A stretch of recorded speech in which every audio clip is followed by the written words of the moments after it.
an actual mastermind group, I have an online international academy. Currently I have 575 students, so I've been at this, this is my 4th or 5th year. I think I'm just at the end of my 5th year doing the online academy. So I have 575 students currently, and in one of the lanes is all about real estate. And so the real estate lane, we have long-term rentals, short-term rentals, and mid-term rentals. And so whatever you're interested in, we have a course for that, and we have a free meetup for that, and we have a mastermind for that. So this is the Happy House Hunters lane, where we talk about the 6 F's of real estate. It's a little more general than some of the other lanes, whereas the 6 F's cover a little bit of everything. It's how to find the deal, how to fund the deal, how to fix the deal, and then you can either flip it, fill it, and then finally, what is your freedom number? How many of those do you have to do to make that day job optional? Now, many of us are already retired, so we already have made the day job optional. And my story starts back when I was about age 40. My mom sat me down and said I had to get on with it, and I didn't really know what that meant. I said, get on with what? And she says, you only have about 20 years to retirement. And she said, if you're not putting back any money now, and I was putting some money back into an IRA. Yeah, we have folks that are doing an IRA or a 401k. But when you really look at how that grows or doesn't these days, I thought, how in the world am I going to get enough money to retire in just 20 years? So, you know, you read all about different eras of our lives, you know, when you're in high school, you know, you just want to be grown up. And then when you finally get grown up, usually there's a struggle there, you know, because you're out with maybe your first apartment, and then you meet somebody, and then you start having kids, and next thing you know, you've got bills and cars and kids, and after a while, you're really not putting a lot of extra funds back. And before you know it, you're 40, and then you're like, wait a minute, I'm halfway to retirement and I haven't really saved anything. So now how am I going to make that happen? And so I knew that I needed to make enough money that it could turn passive, so that the money could grow while I was sleeping. I knew that I physically couldn't work the number of hours that I needed to work to save the amount of money that I needed to save, because if life expectancies, and again, our parents were in their 90s, so if you consider life expectancy into your 90s, what are you going to live on from age 65 to 95? You know? So there's got to be some funds there somewhere. So anyway, at age 40, I started working at yet a second job so that I could put back some funds. I met this guy about that time. I was about 42 when I met him. And I just casually mentioned that I wanted to get my first rental property. I was in the salon industry, and I said, I don't want to rent a salon building, I want to own a salon building. So at least at the end of 20 years, I'll have a paid-for building. I mean, I'll at least have that. So I thought, if I have my Social Security, a little bit out of my IRA, and one paid-for building, at least I could put a roof over my head, right? I thought, at least there's some cash flow there so I can survive. Well, I didn't think I was ready to buy my first building yet. I had just purchased my own condo because I wanted to leave my corporate job and go full-time in the salon business, and so I bought a condo before I left that corporate job, because as any of you that have purchased your home, you know it's a big deal, and they want to look at pay stubs and income, and they want 2 years, and of course in the salon industry, I hadn't even been in the industry for 2 years yet. So I did not have 2 years of tax returns, plus I was brand new in the salon industry, so my tax returns weren't going to show any major kind of income yet. And so I thought, well, I'm going to get the condo before I leave that corporate job so that I can use my corporate track record, you know, those W-2s, because I've been working there for over 10 years. And so I thought, I'll at least get into my condo first. So I did that. Well, the good news is I got the condo. The bad news is it had no equity in it because I had just purchased it. And so then I meet this guy, and he says, well, let's go look for a building. And I said, I'm not ready to look for a building. I have to be in the salon industry for at least 2 years so that I have that 2-year track record of tax returns. before I even start looking and even have the hope of buying a building. And he goes, well, it doesn't hurt to look. So we drive around downtown Canal Winchester, and sure enough, here was a guy putting a for sale sign in the yard. And it said, already zoned commercial. You can use it commercially or residential, either way. And it was in downtown Canal Winchester. We drove around the block, we stopped, we talked to him, we made an offer, and I thought, there's no way that I'm gonna be able to buy this. And it was a house.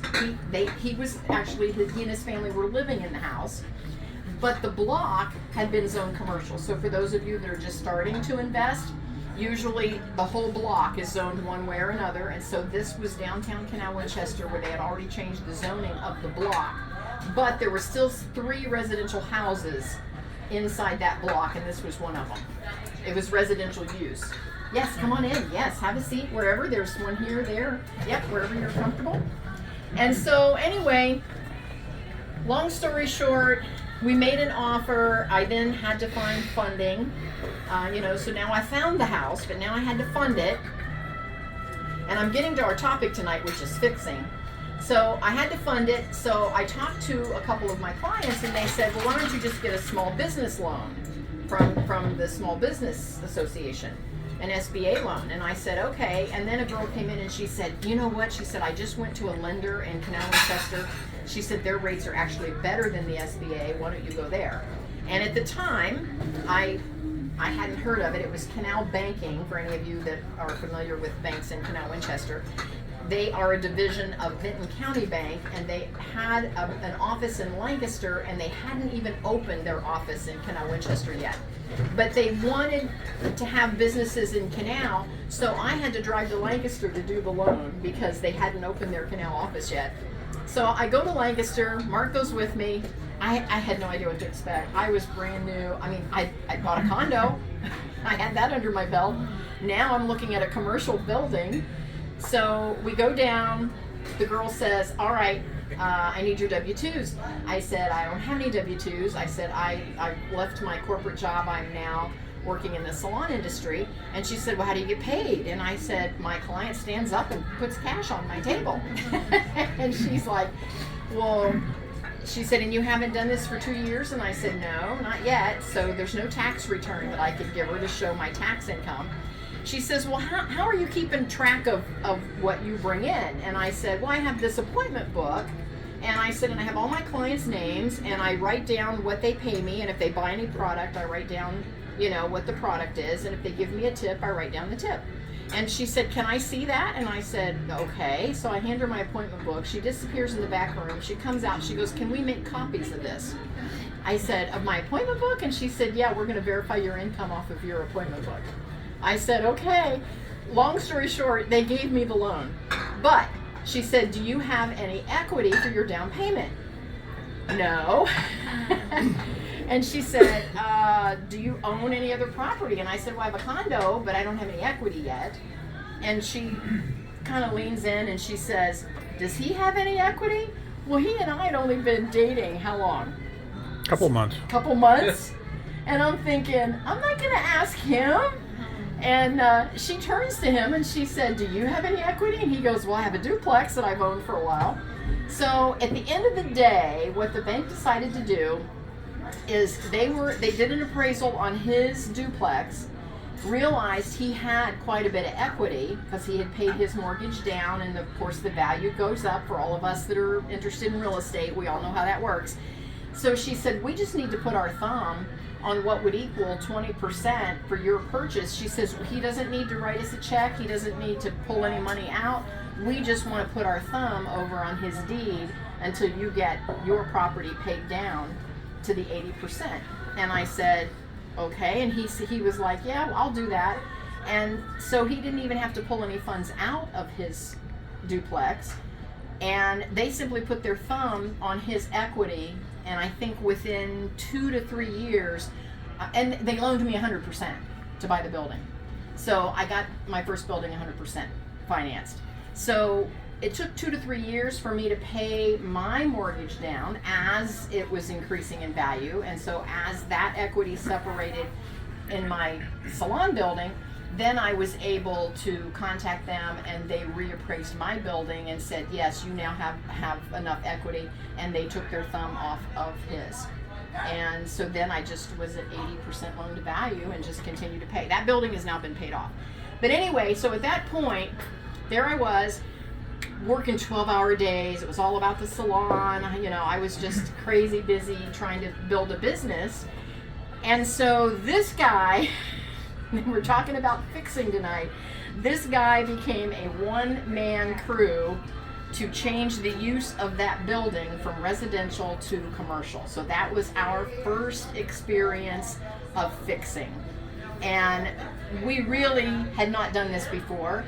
He had built a house before, so he knew his way around the trades. He's a retired industrial arts teacher. He knew his way around all of that, but we had never actually changed the use of the building before. So we started in, and at the same time, the city of Canal Winchester had just changed all the powers that be, and they had all new people. This was like the blind leading the blind. We're like, what do we have to do? They're like, we don't know. And I said, well, we don't know because we've never done this before. So they're like, well, we think you have to do this. And we're like, okay. So we would go do it, and then they would say, no, we think you have to do that. And we'd go do something else. And we just tell the story of what you were told the first time you went down. Yeah, the first time I went down, now I wasn't 17. I was about 42 years old. I go down, and there's this retired guy, and how many of you know that oftentimes in these cities, the city inspector oftentimes might be a guy that has worked in the industry over the years, and now he's retired, and being a city inspector is kind of his retirement gig. So this was this guy's retirement gig. So I walk in there, he's reading the newspaper, and I walk up to this counter, and I said, I'm Kathy, I bought this house, I need to know what to do to change it from residential use over to commercial use. It's already zoned commercial, but I have to change the use. And he says, do you have a dad or a husband you could send down here? I said, no. And he went back to reading his paper. He just totally dismissed me. And so I thought, well, that didn't work. And finally he said, just bring a lot of money. And then finally he just said, just bring a lot of money. He said, bring a lot of money. If you're going to change the use of something, bring a lot of money. Well, I was a brand new salon owner. I didn't have a very big, deep pocket bank account at that point. And I had just gotten into the building. I had just bought my condo. I had just quit my corporate job. I am now basically working commission only, because now I only get paid if I have a client. And so I'm thinking, what do you mean bring a lot of money? So fast forward, that was a big learning experience for us, so nothing scares me anymore because we made our way through that one. My point in that story is sometimes you just have to start. You just have to say, I'm going to do this, and I'm smart enough to figure it out. And so between the two of us, we figured it out. We got open. There were many days that we were wondering. It got so close that I was doing nails, and a lot of my ladies would pay cash. And when I looked at my book, about a third of them paid cash, about a third of them used a credit card, and about a third of them wrote a check. So I would take my cash, and I had a little cash drawer in my nail table. He would come in about 3 o'clock every day, and he didn't want to interrupt the service, but he would sneak over and open up my cash drawer and take all my cash out and close the drawer and leave. My customers were like, you let him take your cash? And I'm like, yeah, trust me, he's working on the other building down the street.